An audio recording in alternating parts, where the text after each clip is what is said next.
Apabila kita sebut tentang pernikahan, antara perkara yang penting ataupun disebut sebagai rukun nikah iaitu sirah, ijab dan qabul. Jadi apabila kita nak kahwinkan pengantin, jadi pengantin kena tahu dahulu tentang lafaz ijab dan qabul supaya majlis itu dapat dijalankan ataupun dapat berjalan dengan baik dan sah berlaku pernikahan tersebut apabila lafaz ijab dan qabul itu jelas dan mengikut syarat-syarat yang ditentukan oleh syarak. Jadi kita kena faham dulu apa dia ijab dan qabul. Ia merupakan salah satu daripada rukun nikah. Sekiranya tidak cukup rukun ini, maka tidak sempurna nikah tersebut. Kalau dalam bahasa kita, secara mudah kita boleh katakan bahawa ijab ini pelawaan, qabul ini penerimaan, offer kan, pelawaan ataupun tawaran untuk bernikah dan dia terima. Begitulah secara ringkas boleh kita katakan tentang apa yang dikatakan ijab dan qabul. Dan dalam Islam, ijab dan qabul antara rukun yang perlu jelas dengan lafaz yang jelas, yakni lafaz yang diiktibar oleh ulama secara ittifaqnya ialah lafaz nikah dan lafaz kahwin.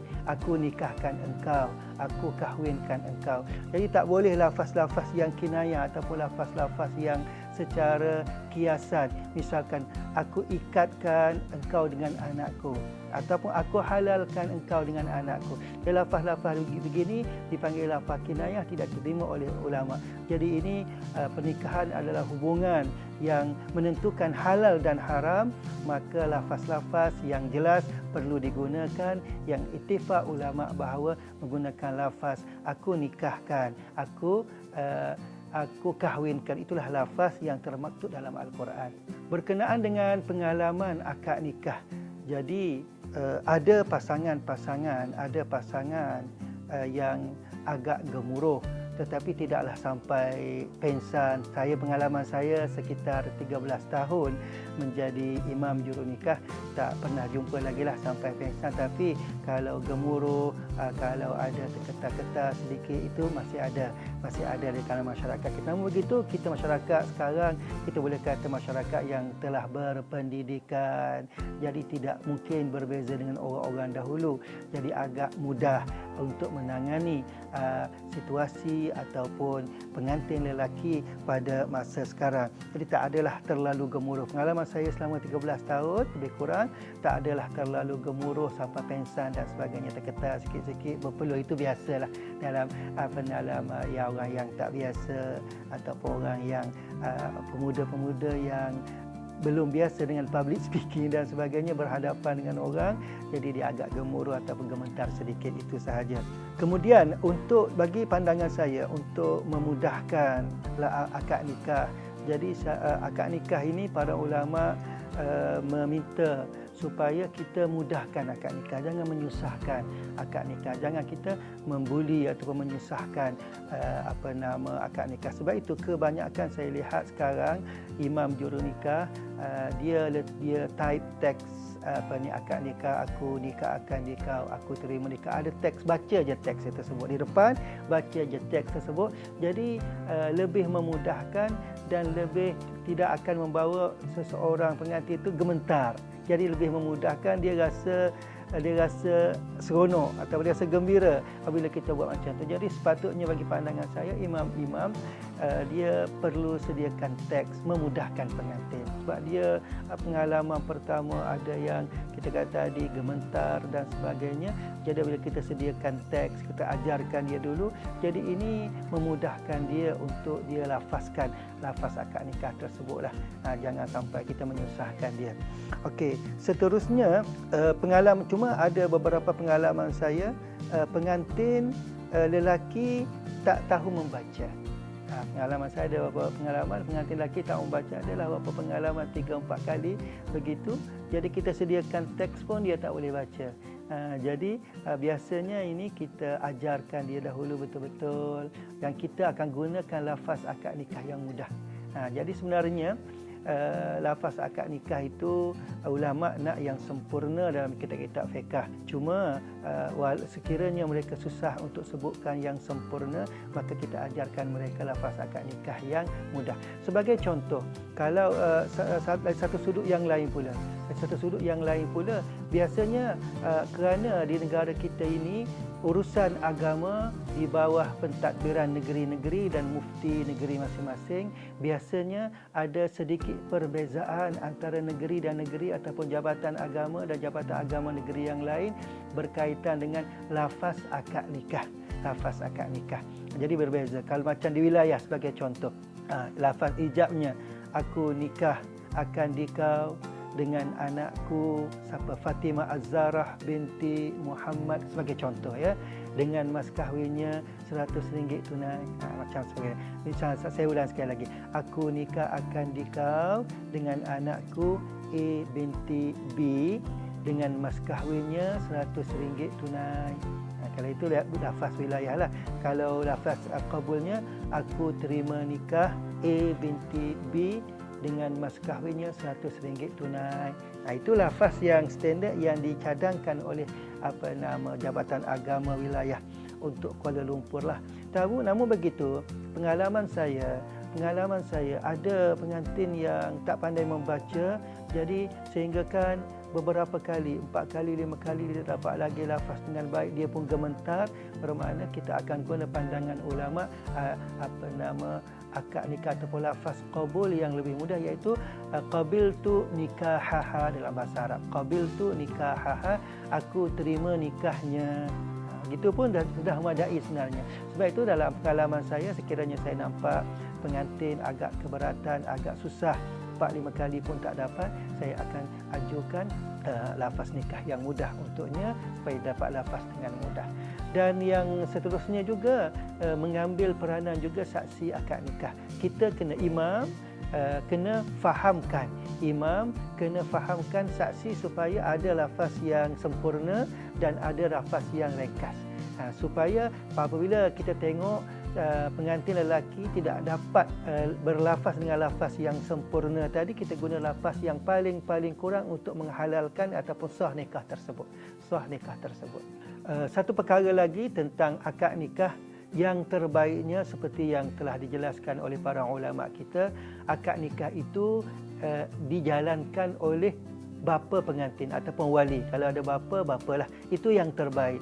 Kalau boleh, bapa jangan serahkan lafaz akad nikah ni kepada imam kalau dia boleh. Sebab apa? Sebab kita boleh katakan bahawa lafaz akad nikah ini seumpama ayah yang sebelum ini jaga anak perempuannya, makan, minum, pakai daripada kecil, kita katalah lampin pakai buang, baju sekolah, baju raya dan sebagainya, semuanya diuruskan ataupun tanggungjawab ayah yang dibantu oleh ibu. Jadi apabila anak perempuan tidak nikah, bermakna ayah nak serahkan tanggungjawab untuk jaga anak perempuannya ini kepada suaminya nanti. Jadi aku nikah akan dikau, ini aku menyerahkan tanggungjawab untuk menjaga anak aku ini kepada kamu, wahai menantuku selepas ini. Sebab itu kata ulama, sebaik-baiknya wali yang menjalankan akad nikah tersebut. Namun begitu, kalau dalam pengalaman saya akan cuba ajarkan wali, cuba bagi teks wali supaya wali yang menjalankan akad nikah tersebut. Namun begitu, ada kadang-kadang wali tak boleh, dia sebab. Ada wali dia nak akad nikah, dia sebab nak serahkan anak kan kepada orang ni kan, yang selama ini dijaga 20 tahun, 25 tahun dia jaga anak daripada kecil kan, dia nak serah, dia nak akad nikah. Ada wali yang sebab, mengalir air mata, tak boleh ustaz, saya tak boleh raya dia, ustaz lah tolong. Jadi ada juga macam tu. Jadi kita akan jalankan. Tapi kalau seboleh-bolehnya saya minta wali yang jalankan akad nikah, kerana itulah yang terbaik dalam konteks Islam. Wali yang jalankan akad nikah kerana dia nak menyerahkan tanggungjawab untuk menjaga anaknya nanti kepada suaminya. Sebelum ini sakit, demam, pakaian dan sebagainya diuruskan oleh wali, dibantu oleh ibu. Sekarang adalah menjadi tanggungjawab suami untuk menjaga anak perempuannya nanti.